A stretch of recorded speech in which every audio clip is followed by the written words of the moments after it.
Movie start होती है तो हमें अपोकलिप्टिक टाइम दिखाया जाता है, यानी जब आज से हजारों साल पहले इंसानों जैसे नजर आने वाले मॉन्स्टर्स जिन्हें टाइटन्स कहा गया है, उन्होंने पूरी दुनिया को डिस्ट्रॉय कर दिया था और उनसे डर कर इंसानों को अपनी जान बचाने के लिए अपनी ही बनाई गई दीवारों के पीछे सरवाइव करना पड़ रहा है। और वो लोग दीवार के पीछे इस उम्मीद पर जिंदगी गुजार रहे थे कि अगर वो टाइटन्स वापस आ गए तो ये दीवार उनको सेव करेगी। लेकिन अब 100 सालों से ज्यादा गुजर चुके थे और लोग टाइटन्स को भूलने लगे थे और अब टाइटन्स की हिस्ट्री सिर्फ किताबों में लिखी गई कहानियों तक रह गई थी, जो बच्चों को डराने के लिए इस्तेमाल की जाती हैं। दीवार के पीछे रहने वाले लोग चाहकर भी उस दीवार को पार करके बाहर नहीं जा सकते थे, क्योंकि गवर्नमेंट ने टाइटन्स के डर से दीवार के पास जाना भी डिसअलाउ किया हुआ था। और इस तरह से लोग बुरे लाइफ यानी मुश्किल में भी जिंदगी गुजारने पर राजी हो गए। दीवार के अंदर की दुनिया को 3 हिस्सों में डिवाइड किया हुआ था। एरिया नंबर 3 फार्मर्स और वर्कर्स का था, जो खेतों में काम करके सरवाइव करते थे। एरिया नंबर 2 इंडस्ट्रियल था, जहाँ पर फैक्ट्रीज लगाई गई थी। और एरिया 1 प्राइमरी था, जहाँ पर अमीर लोग पूरे सिटी को कंट्रोल कर रहे थे और किसी को भी एक एरिया छोड़कर दूसरे एरिया में जाने की इजाजत नहीं थी। एरिया नंबर 3 में रहने वाला एक लड़का जिसका नाम एरिन था, वो काफी टैलेंटेड था और वो टाइटन से डर कर 4 दीवारी में प्रिजनर्स की तरह जिंदगी नहीं गुजार सकता था, क्योंकि उसमें हमेशा कुछ बड़ा करने की लगन होती है और उसकी डिजायर थी कि वो बाहर की दुनिया को एक्सप्लोर करे। और अपनी इस ख्वाहिश को वो अपने फ्रेंड्स के साथ भी शेयर करता है, क्योंकि वो टाइटन्स पर बिलीव नहीं करता था। वो यही सोचता था कि टाइटन एग्जिस्ट नहीं करते और उसे लगता था कि लोग टाइटन से डरते हैं, इसीलिए यहाँ पर छुपे हुए हैं। इसके साथ साथ एरिन का जो मेल फ्रेंड होता है वो भी काफी टैलेंटेड होता है और किसी भी आम इंसान को कोई एक्सपेरिमेंट्स करने की इजाजत नहीं थी, क्योंकि गवर्नमेंट का मानना ये था कि अगर इंसान अपनी सक्सेस के लिए कुछ करेगा तो वो गलत करेगा। वहीं पर एक लड़की जिसका नाम मिकासा होता है, एरिन और वो दोनों एक दूसरे को काफी लाइक करते थे और वो एरिन के साथ एक हैप्पी लाइफ गुजारना चाहती थी। एरिन का फ्रेंड उससे मिलने जाता है और तभी वो एक अननोन पर्सन से टकरा जाता है, लेकिन वो उस पर ज्यादा ध्यान नहीं देता और उसे इग्नोर करता है। एरिन खुद को उस जगह पर पाकर काफी लकी फील करता था, क्योंकि वो दूसरी साइड वाले लोगों की दुनिया को देख सकता था। वो जगह एरिन की इसलिए भी फेवरेट थी क्योंकि वहाँ पर बॉम्ब मशीन पड़ी हुई थी और डर की वजह से कोई भी वहाँ पर नहीं आता था। और एरिन इस बार इरादा कर लेता है कि वो दूसरी साइड वाली जगह पर जाएगा, चाहे कुछ भी हो जाए। और वो अपने फ्रेंड्स को भी इस बात पर एग्री कर लेता है। उस दीवार के पास आर्मी का पहरा था और वो फर्स्ट टाइम सोल्जर्स की नजरों से बचते हुए उस दीवार के काफी करीब आ जाते हैं, लेकिन इससे पहले कि वो आगे बढ़ते वो पकड़े जाते हैं। उन सोल्जर्स का लीडर उन लोगों को बचा लेता है, क्योंकि वो लीडर एरिन को काफी लाइक करता था और उन्हें पता था कि एरिन काफी इंटेलिजेंट है और वो एरिन के इस पैशन को अंडरस्टैंड भी करते थे। अभी वो लोग ये बातें डिस्कस कर ही रहे होते हैं कि जमीन कांप उठती है और जब वो दीवार के ऊपर देखते हैं तो उन्हें यकीन नहीं आ रहा होता जो वो देख रहे होते हैं, क्योंकि पहली बार इतने खौफनाक डर से उनका सामना जो हो रहा था। और वो एक मॉन्स्टर टाइटन था, जो कि टाइटन से कई ज्यादा पावरफुल और बड़ा था और ऐसे मॉन्स्टर्स को जायंट्स कहते हैं। और वो उस दीवार से भी काफी बड़ा होता है और आग का बना होता है और उस वक्त वो आग निकाल रहा था और अपने इतने बड़े बड़े पाँव का इस्तेमाल करके वो दीवार को तोड़ने लगता है। वो लोग काफी डरे हुए और काफी हैरान होते हैं। आग के अटैक से काफी बुरा हाल हो चुका था। लीडर एक सोल्जर को ऑर्डर देता है कि वो बॉम्बिंग करना शुरू कर दे, लेकिन वो सोल्जर उसे ये कहकर रोक देता है कि गवर्नमेंट ने हमें इन एक्सप्लोजिव का यूज करने से मना किया है। और वो जायंट काफी बड़ा होल करके हवा की तरह गायब हो जाता है और वहाँ पर तूफान आने से पहले जैसी खामोशी छा जाती है और देखते ही देखते वो टाइटन्स मॉन्स्टर्स दीवार के उस होल से बाहर आने लगते हैं। दिखने में तो वो बिल्कुल इंसानों जैसे लग रहे थे, लेकिन इंसानों की निस्बत वो काफी लंबे चौड़े थे और इंसानों को देखकर उनके फेस पर इविल स्माइल होती है कि जैसे वो इंसानों को अपना खाना समझ रहे हों।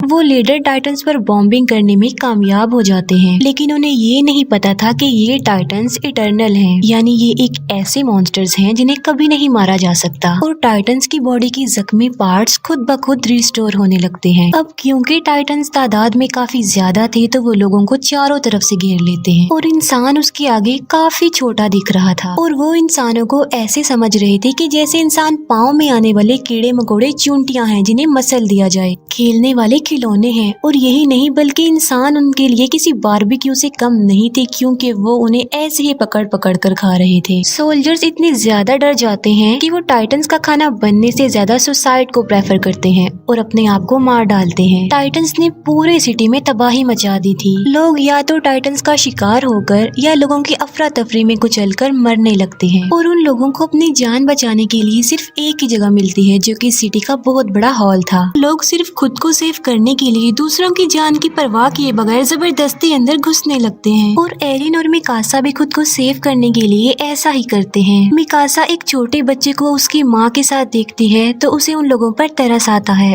और वो उस बच्चे को सेव करने की वजह से बाहर ही रह जाती है और एरिन लोगों की भीड़ में घसीटते हुए हॉल के अंदर चला जाता है और हॉल का दरवाजा बंद कर दिया जाता है। एरिन उस हॉल के डोर को खोलने की कोशिश करता है, लेकिन लोग उसे ऐसा करने से मना कर देते हैं। मिकासा ने उस छोटे बच्चे को पकड़ा होता है और एक टाइटन मिकासा की तरफ ही आ रहा होता है। एरिन जो कि मजबूर होता है और कुछ भी नहीं कर पाता और टाइटन मिकासा और उस बच्चे दोनों को निगल जाता है और अचानक से वहाँ पर खामोशी छा जाती है। एरिन किसी तरह जबरदस्ती करके उस हॉल से बाहर आ जाता है और वो देखता है कि जिस हॉल में सर्वाइवर्स छुपे हुए हैं, टाइटन्स उस हॉल के चारों तरफ से घेरे हुए खड़े हुए हैं और टाइटन्स उस हॉल की छत को तोड़कर लोगों को खाने लगते हैं और तेजी से लोगों का खून बहने लगता है जैसे खून की नदी बह गई हो। हालात से तंग एरिन सिटी की तरफ आगे बढ़ जाता है। इसके बाद हम 2 साल बाद के टाइम को देखते हैं, जहां हमें एरिया 2 यानी इंडस्ट्रियल एरिया दिखाया जाता है। ये लोग सेफ थे क्योंकि मजबूत दीवार की वजह से जायंट के हमले से बच गए और जो लोग पिछले हमले के सर्वाइवर्स थे वो भी यहाँ आकर बस गए, क्योंकि एरिया 3 यानी लेबर्स एरिया में अभी भी टाइटन्स थे। अब क्योंकि उस एरिया में आने से लोगों की आबादी बढ़ गई थी तो खाने पीने की किल्लत पड़ जाती है, लोग भूख की वजह से मरने लगते हैं। अब एरिया 3 के बाकी सर्वाइवर्स के पास बचने का सिर्फ एक ही रास्ता था और वो था अपने एरिया को टाइटन से बचाने का, यानी टाइटन्स का मुकाबला करके वो अपने एरिया को बचा सकते हैं। टाइटन से लड़ने के लिए सोल्जर्स की एक टीम तैयार की जाती है जिनको 2 साल की सख्त ट्रेनिंग दी जाती है। अब इसमें एरिन और उसका फ्रेंड भी पार्टिसिपेट करते हैं क्योंकि मिकासा की मौत का बदला लेना चाहते थे वो लोग। एरिन को मिकासा की डेथ पर गिल्ट था कि उसने मिकासा को नहीं बचाया। उन लोगों को एक कमांडर लीड कर रहा था जिसका नाम कुबाल था। कमांडर कुबाल प्लान बनाता है कि वो अपने मिशन के लिए रात के अंधेरे में निकलेंगे। उनका मिशन ये था कि वो एरिया 3 के बड़े होल जहाँ से वो टाइटन्स आए थे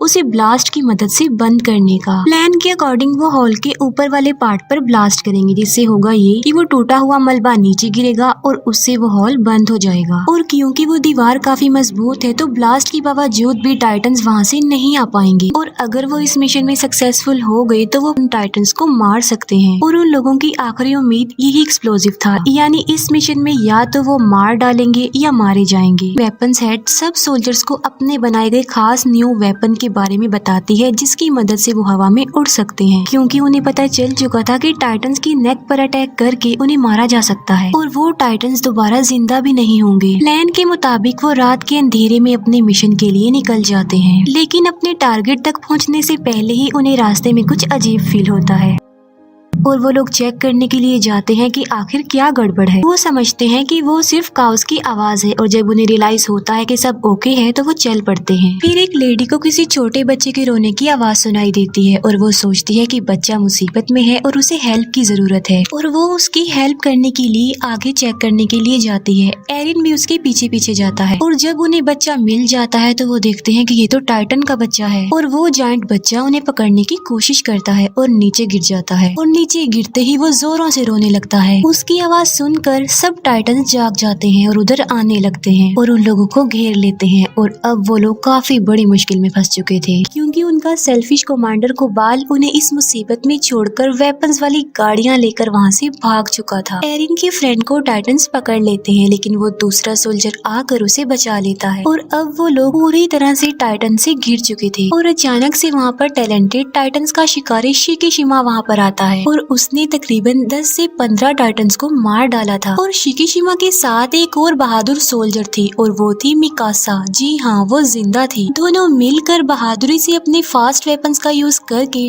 टाइटन्स को मार डालते हैं। टाइटन्स को मारने के बाद वो अपने टारगेट यानी दीवार के उस होल के पास जाते हैं, लेकिन हैरत की बात ये थी कि मिकासा एरिन को अपने कोई भी फीलिंग्स नहीं दिखा रही थी क्योंकि उस इंसिडेंट के बाद वो सिर्फ अपना बदला लेना चाहती थी। मिकासा को वो टाइटन निगल चुका था लेकिन शिकीशिमा ने उसे बचाया और टाइटन से लड़ना सिखाया। टाइटन से लड़ने का एक सीक्रेट बताता है कि अपने गुस्से को आजाद छोड़कर टाइटन्स पर टूट पड़ो और मुकाबला करो। वो एक बात और बताता है कि इंसान का दुश्मन टाइटन से ज्यादा डर है, जो कि उसे छिपने पर मजबूर करता है। तभी उनका सेल्फिश कमांडर कुबाल वहाँ पर आता है। वो कहता है कि मिशन के लिए जो फास्ट वेपन्स हमने यूज करनी थी वो हमारी सीक्रेट जगह पर नहीं मिले, बल्कि वो अंडरग्राउंड केव्स में थे और मैं उन एक्सप्लोजिव्स को खोना नहीं चाहता था, इसीलिए मुझे जाना पड़ा, क्योंकि हम में कोई तो चीटर है जो वो वेपन चुरा सकता था और एक्सप्लोजिव को खोने का रिस्क वो नहीं ले सकते। वो लोग वेपन्स को लोड करने लगते हैं, लेकिन टाइटन्स उनकी आवाजों को सुन लेते हैं और अचानक वो टाइटन्स 2 लोगों को खा जाते हैं। वो सब लोग काफी घबरा जाते हैं, लेकिन लालची लीडर को एक्सप्लोजिव की पड़ी हुई थी और कोई चोर उनके वेपन्स एक्सप्लोजिव से भरी हुई गाड़ियां चुरा कर ले जाता है। और एक लेडी जिसके हस्बैंड को टाइटन्स खा चुके थे, गुस्से में आकर वो उस चोर से एक्सप्लोजिव वाली गाड़ी छीन लेती है और एक्सप्लोजिव को बचाए सेव करने के वो उसमें आग लगा देती है और अपने हस्बैंड का रिवेंज लेने के लिए टाइटन्स के बीच में ट्रक को क्रैश कर देती है। लेकिन इतने हैवी ब्लास्ट से भी टाइटन्स को कुछ नहीं होता, लेकिन उनकी आखिरी उम्मीद एक्सप्लोजिव भी अब खत्म हो चुका था। कुबाल भी उन्हें मरने के लिए मुसीबत में छोड़कर चला जाता है और वो लोग टाइटन्स के बीच में बुरी तरह से फंस चुके थे।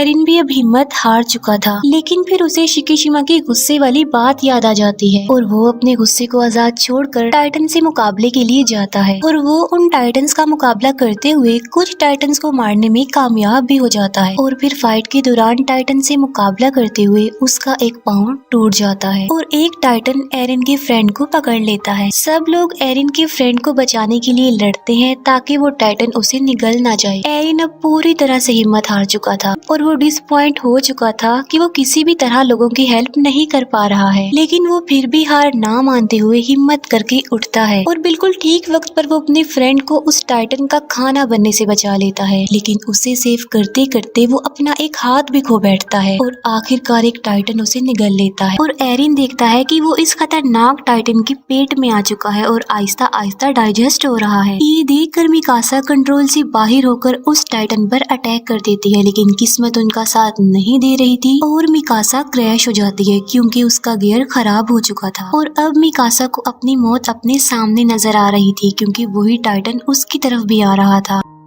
लेकिन अचानक से टाइटन को अपने पेट में कुछ अजीब सा फील होता है और एक काफी बड़ा मॉन्स्टर उस टाइटन के मुंह को चीरते हुए बाहर आ जाता है और एक एक्सप्लोजन से काफी बड़ा जायंट पैदा होता है और ये जायंट बाकी टाइटन्स को मारता जा रहा था। फिर ध्यान से देखने पर उन लोगों को पता चलता है कि ये कोई और नहीं बल्कि ये तो एरिन है और फिर वो बाकी जायंट्स की तरह कमजोर होकर मरने लगता है। और तभी वो कमांडर जो एरिन के टैलेंट को समझता था वो एक बात कहता है जो किसी को भी समझ में नहीं आती। वो कहता है कि इसकी नेक का पीछे वाला हिस्सा काट दो। अब किसी को उसकी बात समझ में तो नहीं आती, लेकिन फिर भी मिकासा ऐसा ही करती है और वहाँ से एरिन निकलता है। और हैरानी वाली बात तो ये है कि उसका टूटा हुआ हाथ और पाँव अब रीजनरेट हो चुके थे। ये देखकर सब लोग काफी हैरान रह जाते हैं और किसी अननोन रीजन की वजह से शिकीशिमा स्माइल करता है, जैसे वो पहले से ही जानता था कि ऐसा होने वाला है। इसके बाद हमें एरिन के पास्ट का एक सीन दिखाया जाता है जहाँ पर एरिन के फादर जो कि साइंटिस्ट थे, एरिन में किसी वजह से कोई वैक्सीन इंजेक्ट करते हैं जिसमें वो कमांडर भी उनके साथ थे।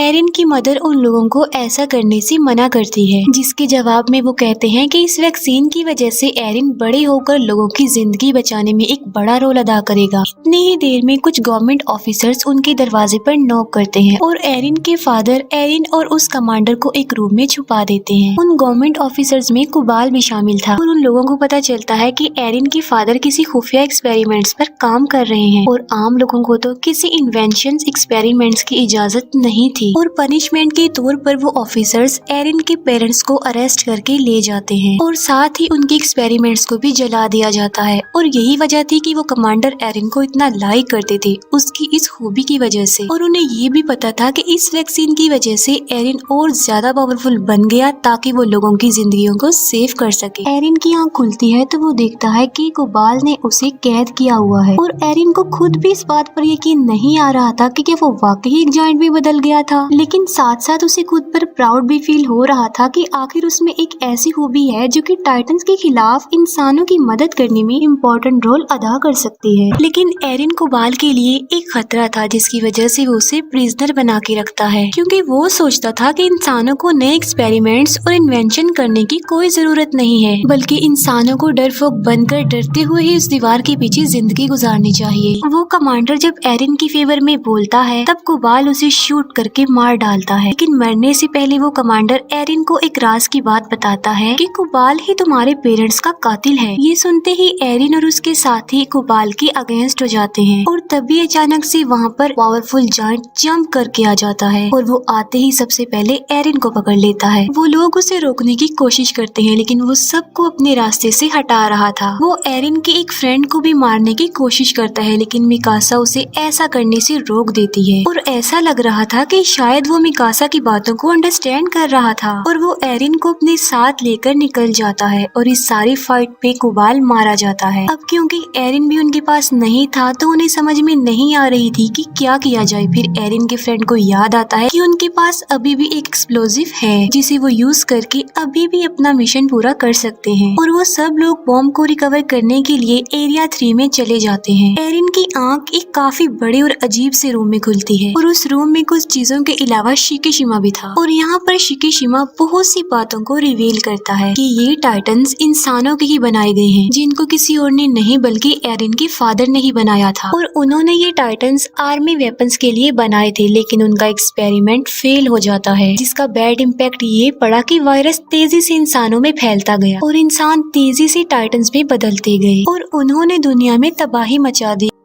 ये सिलसिला ऐसे ही चलता रहेगा, कभी नहीं रुकेगा। और मुसीबत की बात ये है कि ये टाइटन्स बगैर कुछ खाए पिए भी जिंदा रह सकते हैं, यानी ये कभी भी मरने वाले नहीं हैं। और इन्हें मारने का सोल्यूशन सिर्फ और सिर्फ एरिन के फादर के पास था जो उनके साथ ही मर गया। और अगर गवर्नमेंट उन्हें इन एक्सपेरिमेंट से ना रोकती तो शायद आज टाइटन्स को मारने का कोई तो हल होता। और एरिन के फादर ने अपने बेटे को ही चूज किया जिसके अंदर उस वैक्सीन को इंजेक्ट किया ताकि वो लोगों की हेल्प कर सके और टाइटन्स के अगेंस्ट लड़ सके। और एरिन कभी भी नहीं मर सकता और जब चाहे वो जायंट में बदल सकता है। शिकिशिमा ये भी बताता है कि ये वही है जो गवर्नमेंट के अगेंस्ट है और उसके साथ ही नहीं वेपन्स चुराने की कोशिश की थी। एरिन शिकिशिमा की बातों से इम्प्रेस होकर उसकी हेल्प करने के लिए रेडी हो जाता है। एरिन के पार्टनर्स किसी तरह टाइटन से बचकर बॉम्ब के पास जाते हैं और बॉम्ब को ट्रक पर लोड करने के बाद वो दीवार की तरफ बढ़ते हैं, लेकिन रास्ते में ही शिकिशिमा उन्हें रोक लेता है। उसका प्लान ये था कि वो इस बॉम्ब की मदद से एरिया 2 पर अटैक करके उसे डिस्ट्रॉय कर देगा और दीवार गिर जाने की वजह से लोगों को ना चाहते हुए भी टाइटन से लड़ना पड़ेगा। और जब वो टाइटन्स को मारने में कामयाब हो जाएंगे तो वो लोग बाद में गवर्नमेंट को ही खत्म कर देंगे, क्योंकि गवर्नमेंट की वजह से ही उन्हें इन हालात का सामना करना पड़ रहा है। लेकिन एरिन और उसके फ्रेंड उसकी इस बात पर इसीलिए एग्री नहीं कर रहे थे क्योंकि इसमें बेकसूर लोग मारे जा सकते थे और इसीलिए एरिन और शिकिशिमा में फाइट हो जाती है। शिकिशिमा जल्दी से खुद को मार कर जायंट में तब्दील कर लेता है और यहाँ पर हमें ये पता चलता है कि शिकिशिमा में भी वो खूबी थी कि वो टाइटन बन सकता था और ये वही जायंट था जो एरिन को किडनैप करके ले गया था। और टाइटन बनने के लिए उन्हें अपनी ही जान लेनी पड़ती है और जब वो एक बार टाइटन बन जाते हैं तो उनकी असली बॉडी नेक के पीछे टाइटन वाले रूप को कंट्रोल करती है। लेकिन इन जायंट्स की लाइफ टाइटन्स की निस्बत काफी कम होती है क्योंकि ये वैक्सीन से बने होते हैं, क्योंकि बाकी टाइटन्स वायरस फैलने से बने थे इसीलिए वो नहीं मरते। एरिन और शिकिशिमा के बीच जोरदार फाइट होती है। शिकिशिमा एरिन पर भारी पड़ जाता है लेकिन बाद में एरिन अपनी फाइटिंग स्किल से शिकिशिमा को हरा देता है और एरिन प्लान के मुताबिक बॉम्ब को दीवार के ऊपर वाले पार्ट में ब्लास्ट करने में कामयाब हो जाता है। और तब वो सब हैरान रह जाते हैं ये जानकर कि कोबाल मरा ही नहीं था और वो कहता है कि एरिन को मेरे हवाले कर दो, क्योंकि वो नहीं चाहता था कि कोई भी इंसानों की हेल्प करे, बल्कि इंसानों को डर कर दीवारों के पीछे ही छुपे रहना चाहिए। और गुस्से में आकर एक फीमेल सोल्जर कोबाल को मार डालती है। और यहाँ ये बात भी रिवील हो जाती है कि मूवी के स्टार्ट में हमने जो टाइटन यानी जो किंग जायंट देखा था वो कोई और नहीं बल्कि वो कोबाल था। कोबाल जायंट में बदल कर उनके मिशन को रोकने की काफी कोशिश करता है। तब शिकिशिमा उनकी हेल्प करने पर एग्री हो जाता है और अपनी जान की परवाह किए बगैर बॉम्ब को किंग टाइटन यानी कोबाल की मुंह में घुसा देता है और वहाँ पर एक्सप्लोजन की वजह से किंग टाइटन की मौत हो जाती है और एक्सप्लोजन की वजह से बनने वाले मलबे से वो बड़ा सा होल भी बंद हो जाता है। वो सब लोग काफी खुश हो जाते हैं क्योंकि वो अपने मिशन को अचीव कर चुके थे और एरिन और मिकासा का समंदर और उड़ते हुए बर्ड को देखकर ड्रीम पूरा हो जाता है और उनके ड्रीम के साथ ही मूवी यहीं पर एंड हो जाती है।